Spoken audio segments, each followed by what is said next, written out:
I received an email recently from a university I work at saying they've been reviewed by an external auditor over the last few months to check for employee entitlement compliance, basically to check that the university have been paying their workers correctly.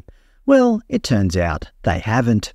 I already know that, of course. There's been a number of occasions that I've probably mentioned in other videos where the university either underpaid me or garnished my salary. Of course, I don't like to go down without a fight, but often the fight is over a very trivial amount, say $46 or whatever. The amount of time it takes me to file the complaint, plus fill in all the paperwork, plus potentially have to attend meetings or even tribunals over the issue, it's often not worth it. Not to mention the university have lawyers on the payroll who are happy to slow roll the proceedings. I know people who have gone through this process, not because of the money, but on principle, and it didn't end up too well for them. Sure, they got their money that they were owed, their $94 or whatever, but because they were a contract worker, just like myself, suddenly their contract wasn't renewed anymore. And that's how these big companies and universities roll.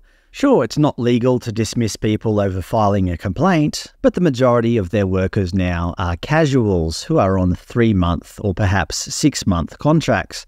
You make a complaint or piss the university off in some way, it's very easy for them to not renew your contract in the future, and it's very hard to prove, perhaps even impossible. They can just claim that your role is no longer required, or they're having financial difficulties, or any other plethora of excuses. They've got no legal obligation to renew contracts.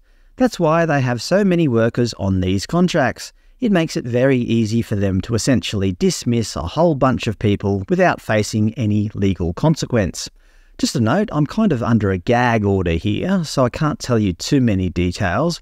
But let's just say that the external auditors found that the university owe me a significant amount of money that they will be paying me next month. Not only will they pay back the money they owe, they will also be paying interest on that amount, which they titled voluntary interest, as if they're doing it out of the kindness of their heart. And they'll also be back paying my superannuation. I can't tell you the exact amount because of the confidentiality agreement, but let's just say the payment will allow me to take a few weeks off comfortably. But one thing the university never did, which I guess won't surprise you, they never apologised. They never said sorry. They never admitted they made a mistake. The sort of language they used in the official communication was along the lines of, "It's come to our attention that," or "in the process of analysing our payment records," or "a discrepancy was found between our internal systems and the amount transferred to your bank account." Basically, they've been caught out and don't want to admit their mistake. I guess their legal team is behind all that. It's funny, these universities call themselves ethical and the epicenter of social justice. For example, this university has recently implemented cultural and ceremonial leave, not for all employees, just for those who identify as Aboriginal or Torres Strait Islander. They also recently implemented gender affirmation leave, but again, only for employees who identify as transgender. Perhaps we all need to start identifying as transgender Aboriginals to teach these universities a lesson.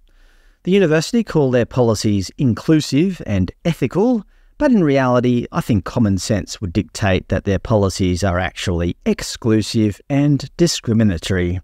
I can only assume that future generations will look back at this era with contempt, giving only people of certain ethnicities more privileges than those of other ethnicities, and then claiming that's ethical? Obviously, it's completely unethical, but these universities are blinded by their relentless and single-minded pursuit of achieving their fictional version of social justice.